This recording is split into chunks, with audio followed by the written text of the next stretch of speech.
Applications opened on the 1st of September and will remain open for 6 weeks and will close at 12 noon on Friday the 13th of October. Applications received after this will be removed from the process. On the website will be a link to the application form, an information booklet and an information sheet which shows the timeline for the process. We would recommend that you read the information booklet before you start to complete the application form. If you require a hard copy of the application form, you should email us at pcsp@nipolicingboard.org.uk. At the beginning of the application form, you are asked to confirm that you are eligible to apply. You should note that you are not eligible if you are a serving PSNI officer, a member of PSNI support staff, a member of the Policing Board, a current serving elected representative, or an employee of the Council in the area for which you are applying.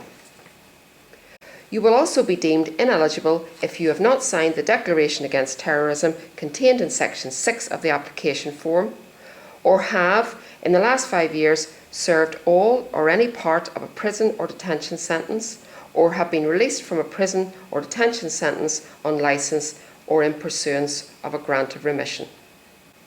If you are eligible, please tick the box confirming this. If you are not eligible, please provide details in the box provided.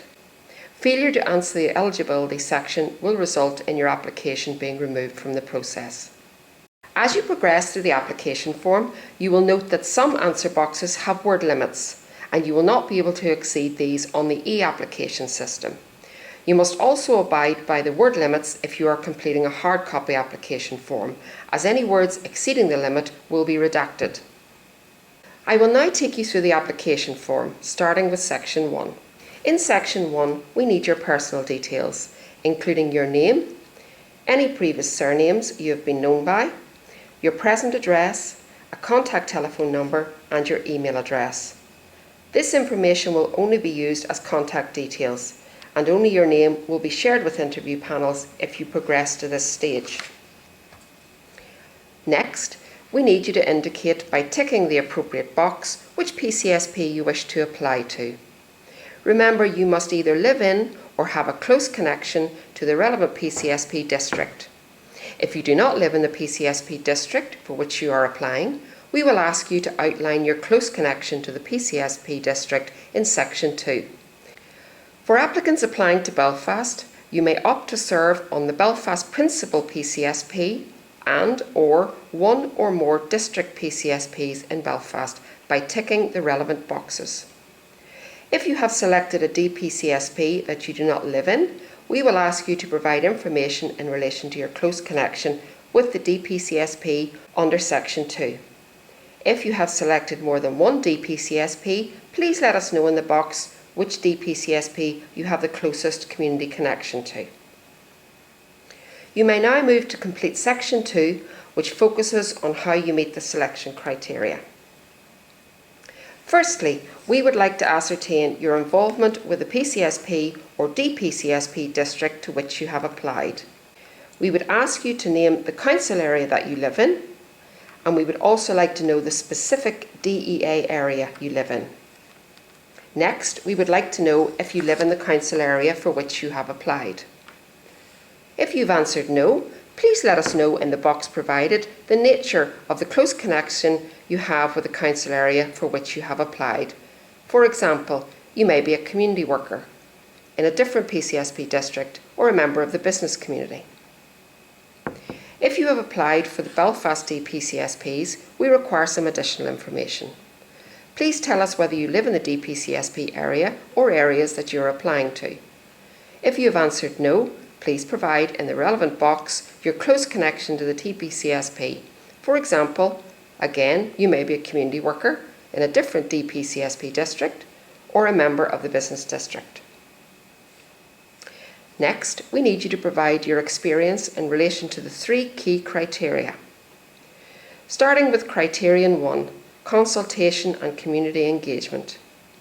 You must be able to demonstrate effective engagement and an active interest in your community or local policing or community safety issues within the last 5 years.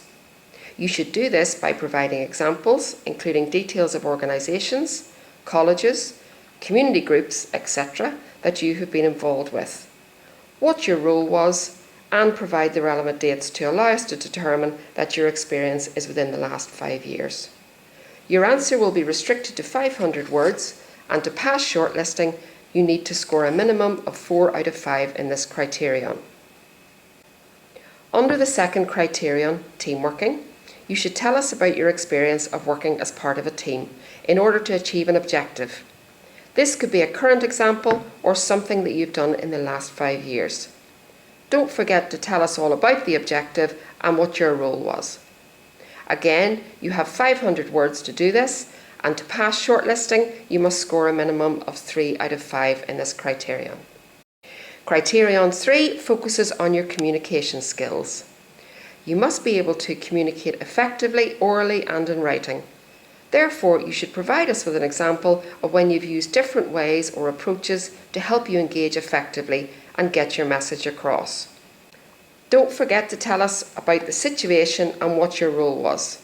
Again, you have 500 words to complete this, and to pass shortlisting, you must score a minimum of 3 out of 5 in this criterion. As most PCSPs offer hybrid meetings, we would also like to know about your experience in using online platforms such as Zoom, WebEx or Microsoft Teams. This aspect of your answer will not be scored, but will help inform what training you may need should you be successful.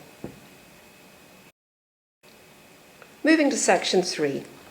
We require you to declare any interests which may give the impression of or be viewed as a conflict if you were appointed. It is important that you read the guidance provided in the information booklet before completing this section. If you've answered yes, please give us information about the possible conflict of interest. For example, you or a close friend or family member may work for or sit on a board of an organisation that may either receive or apply for funding from the PCSP. Not all interests will be regarded as a conflict, but the rule of thumb would be to declare them to allow consideration or management of any potential conflicts. If you are deemed appointable, you will also be required to complete an updated conflict of interest form, which will be sent to you with your letter of offer. You will also be required to return this with your signed letter of acceptance, and this will be forwarded to the relevant PCSP manager for their records. In section 4, please tell us about any special interview arrangements you may require. For example, you may need an interpreter. You may need additional time to respond to interview questions, or you may have specific access requirements. These requests will be assessed by an external HR specialist to determine what reasonable adjustments you will be provided with. You will be given reasonable notice of an interview if you pass shortlisting. However, an alternative date may be arranged but cannot be guaranteed. Moving to section 5. If you're completing your application using the online system, you will complete the Equal Opportunities form as part of this process, and this will be downloaded and stored separately to your application form. If you are completing a hard copy application, you should complete the Equal Opportunities form and seal it in the envelope provided in your pack and return it with your completed application form. The board will only use this information to monitor the diversity of applicants and those appointed to the PCSPs. If you are completing the online application form, you will be asked to complete an additional questions section. Here, we want to know how you learned about this opportunity by ticking the relevant box. This will help us understand the most appropriate communication and engagement tools to inform the next appointment process.